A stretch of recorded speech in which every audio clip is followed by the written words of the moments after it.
I've been working with so many things. I've been interested in technique for all my life, for these 60 years.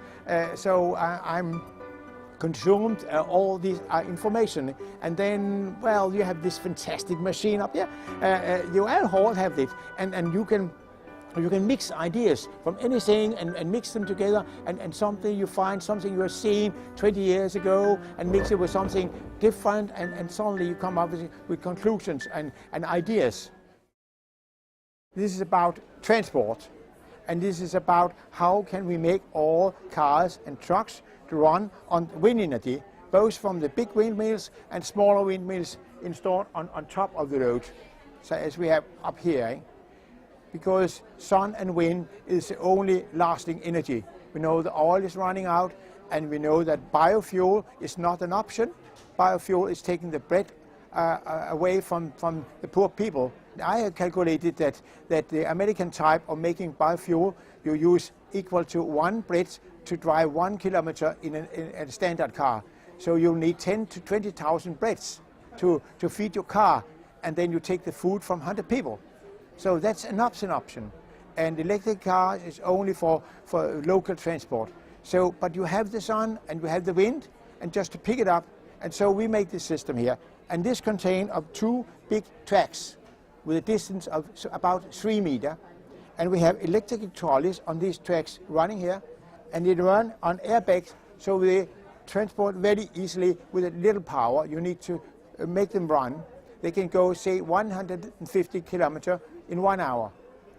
And each one is going independently, controlled by satellites and computers. So you can go from anywhere to anywhere at any time with anything on. And that's the meaning of both passengers and goods.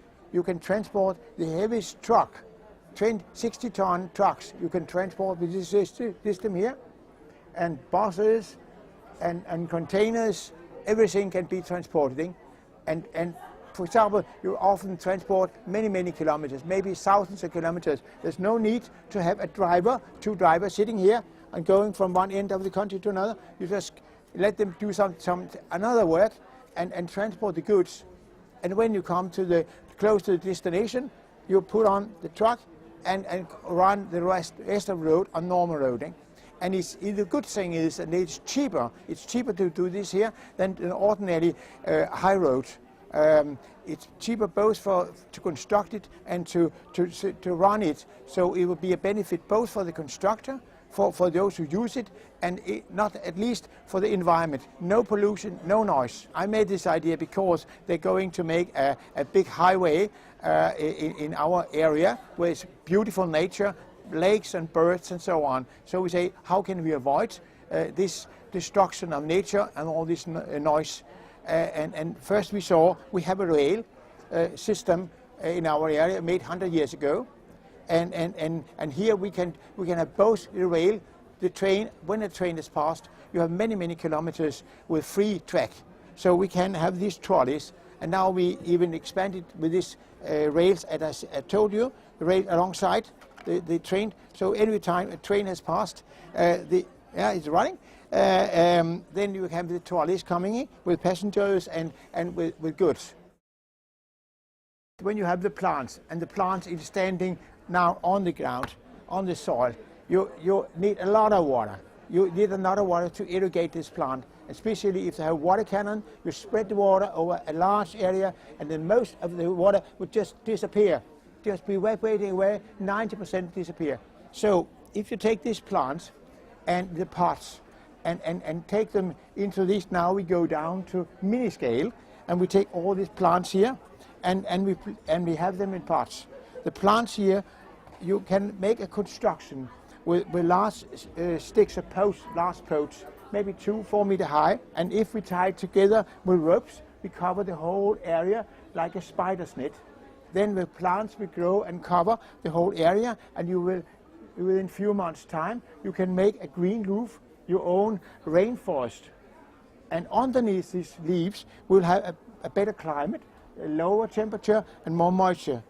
So here you can have the plants growing, your tomatoes, your beans, many other things. And we want to irrigate it all, taking wastewater, taking wastewater from down here, pumping it up all the way by wind pumps or solar pump, and let the water run down through small pipes, running down to each plant, going into each pot, so it automatically can be kept green for with a very little amount of water, and you can greening mountains and deserts and many other places, and you can even avoid that when there's rain, the rain will wash down and go down to the valley and wash away houses, because this now you make an artificial forest here, and in time you can have a real forest growing, real trees coming up. My name is von Pein, and meaning it's a noble family. It was in the old days. So I know my family back more than 1,000 years to 946. So I know 42 generations. So I feel an obligation for the next coming 42 generations. So I must make sure that the world is not destroyed for until the year 3000. When my children are living here. We are today now using what the nature spent 1 million years to produce, we use in one year. It's crazy. So that's why I'm doing it, and it's so fantastic to share. You know, it's better to give than to receive it. Yeah.